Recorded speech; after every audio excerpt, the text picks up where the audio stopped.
کہ جو چند ایک دو مہینے سے ہم دیکھ رہے تھے مارکیٹ میں جو باہر سے میٹ آ رہا تھا جس میں نہ لیبل تھی اور جو بالکل اچھے طریقے سے نہیں لایا گیا تھا، تو اسی کو پر ہم نے بین لگا دی. جو باہر سے میٹ آ رہا اسی پہ بین ہو گئی. بین تو یہ ہے، دیکھو پہلے جو آ رہا تھا پراپرلی آ رہا تھا، یہ کچھ ٹائم سے ہی اس طریقے سے آ رہا تھا جس پر ہم نے بین لگا دی. اب کیا کاروائی ہو رہی ہے سر؟ دیکھیں ہم نے جو بین لگائے بین ہو گیا تو یہ اس قسم کا میٹ اب تو نہیں آئے گا.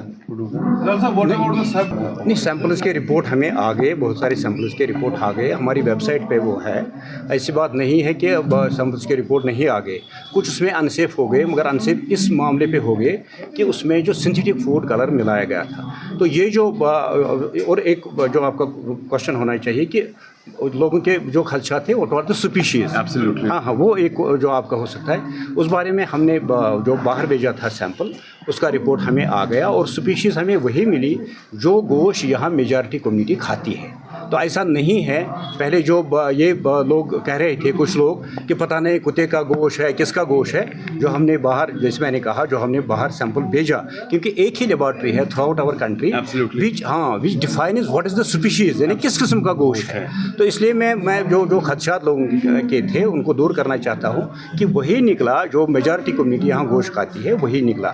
تو جو یہ بین جو بین کی آپ نے بات کی، بین جیسے میں نے کہا کہ جو فروزن میٹ یہاں آتا تھا، ہاں اگر اچھے طریقے سے لایا جائے گا، جس میں پراپر لیبلنگ ہوگی اور جس کو پراپر ٹیمپریچر کنٹرول سسٹم میں رکھا جائے گا، تو اس میں بین نہیں ہے. بین اس پہ ہے کہ جو اچھے طریقے سے نہیں لایا جاتا تھا، جس پہ کوئی لیبل نہیں تھی، اور اس کے ساتھ ساتھ اس کو یہ پراپر ٹیمپریچر کنٹرول سسٹم میں نہیں لاتے تھے، یعنی چوک کہیں نہ کہیں ہو گئی تھی جس کی وجہ سے یہ جو میٹ تھا یہ انسیف ہو گیا تھا، پیوٹریٹ ہو گیا تھا. اور جو ہم نے، میں اگر آپ کو تعداد بتاؤں گا، تقریباً 12,000 kgs اس قسم کا میٹ ہم نے جو پراپرلی اس کو سیز کیا اور پھر ہم نے اس کو ڈسٹرائے کیا. باقی جو لیبس جو ہماری ایک فل فلیجڈ لیب ہے یہاں پر، جتنے بھی فوڈ آئٹمس کی سیمپلنگ ہوتی ہے اس کی یہاں پہ باضابطہ ٹیسٹنگ ہوتی ہے. مگر سپیشیز کو ڈیفائن کرنا، سپیشیز کو دیکھنا کہ کون سی سپیشیز ہے، وہ صرف ایک لیب ہے حیدرآباد میں، ICMR کی لیب، جو یہ ڈیٹیکٹ کرتی ہے what kind of species it is. یہ میں نے کہا کہ سپیشیز دیکھنے کے لیے باقی جتنے بھی فوڈ آئٹمز یہاں ہیں ان کی باضابطہ چیکنگ ہوتی ہے. ان کے جو ہمارے فوڈ سیفٹی آفیسرز ہیں ریگولر وہاں پر سیمپلنگ ہوتی ہے، اور جو سیمپلز ہیں ہماری اپنی لیب ہے یہاں سری نگر میں، وہاں اس کی ٹیسٹنگ ہوتی ہے، اور جو بھی ٹیسٹ میں آتا ہے پھر اس کی اکارڈنگلی اس میں کارروائی ہو جاتی ہے. آپ کا فوڈ کا معاملہ ہے نا، ہر ایک فوڈ میں جو بھی فوڈ آرٹیکل ہے پیکڈ کنڈیشن میں آئے گا، اس میں باضابطہ ایک لیبل ہونی چاہیے. لیبل پہ لکھا ہونا چاہیے what is the date of manufacture, expiry کیا ہے، یا اس پر جو باقی جو لوازمات ہیں، امپارٹنٹ ہے licence number, FSA licence number, وہ اس پہ ہونا چاہیے. جتنے بھی لوازمات ہیں so far as the label is concern, وہ ایک فوڈ آئٹم پہ ہونی چاہیے. اور جو پریشیبل آئٹمس ہیں، دیکھیے اس میں پرابلم کہاں پہ اسٹارٹ ہو گئی. یہ جو میٹ ہے یا میٹ کے پروڈکٹس ہے، چکن کے پروڈکٹس ہے، فش اینڈ فش پروڈکٹس، یہ بڑے ہی پریشیبل آئٹمس ہوتے ہیں.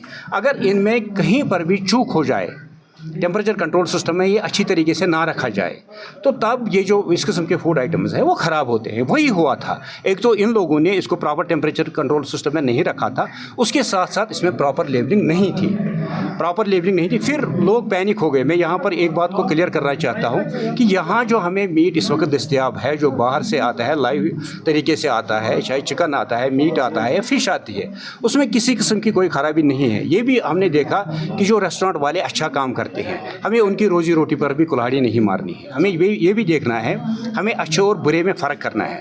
جو کوئی اچھا کام کرتا ہے اس کو ہمیں انکریج کرنا ہے، وائل ایز جو کوئی خرابی کرتا ہے یا فوڈ سیفٹی ایکٹ کی وائلیشن کرتا ہے، اس کے خلاف ہم نے کارروائیاں سخت کی، اور زیادہ شدت سے ان کے خلاف ہم کارروائیاں کی.